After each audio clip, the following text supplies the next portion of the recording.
You guys on the Xcarve Owners Forum or group, Facebook group that is. This is Charlie Thomas with Triquetra CNC.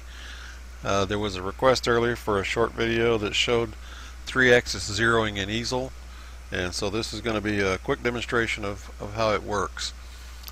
First thing you're going to have to do is, once you have the macro created, and right here's the macro, and auto hotkey installed, you just double click on the macro. That loads it into memory. Then you can go into Easel, or you can load the macro first, then load Easel, or it doesn't really matter as long as it's loaded. They're both loaded at the same time. Anyway, so from this screen, and you can make edits, you can do whatever you need to do, and when you're all done, let's see, we'll delete that thing. There we go. When you're all done, you just hit Control A on your keyboard, so it's CTRL, and just tap the letter A. This is the first part of the macro. It says click the green carve button in Easel, then click OK. So we go over and click the green carve button and click OK.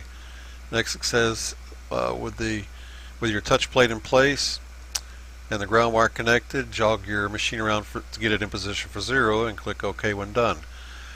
So you're going to click on your jog buttons over here to get your machine into position for zeroing. Once you're done with that, you click OK. And this is all menu driven, so you just follow the prompts and do whatever it tells you to do each time. Okay, watch the red probe status light in the machine inspector and briefly touch the bit with the touch plate. If the red probe status light turns green, click OK. If not, click No and fix your wiring. So we're going to pick up the touch plate and touch the bit with it, and it shows contact. There it's off, and there it's back on. So we know we have a good probe wiring connection. So once we're done with that, we say yes. Now it's asking what is the diameter of the bit that we're going to carve with. We're going to use a 1/4 inch bit for this demonstration. So type in a 0.25 and say OK. And it repeats it back right here. It says you get a 0.25 bit. Click yes to accept the bit diameter and begin the zeroing process. Once you click yes right here, it will start zeroing. Excuse me. When it starts zeroing, as soon as the bit touches the touch plate, you can hit the space bar and it will immediately start for the next part of the zeroing script. If you don't hit the space bar, then after 8 seconds it will do it for you. So it's a total of 8 seconds for each axis.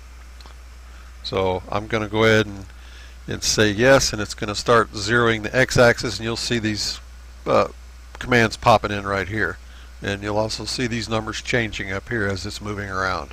So yes, here we go. So the x-axis is zeroing.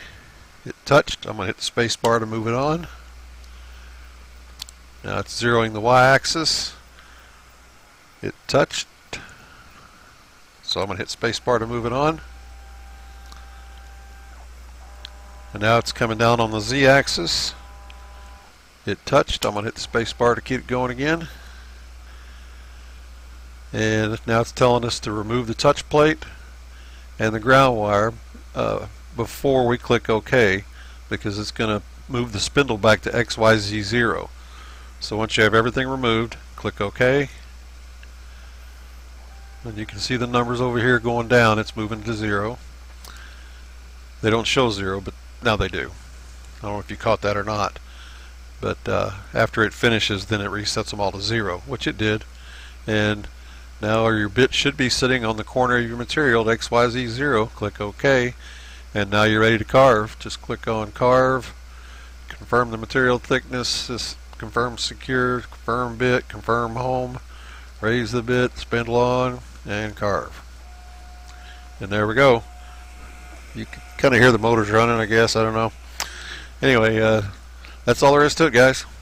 So this should be released here in the next couple of 3 days, I hope, unless anything bad pops up. But so far, all the beta testers are saying good to go.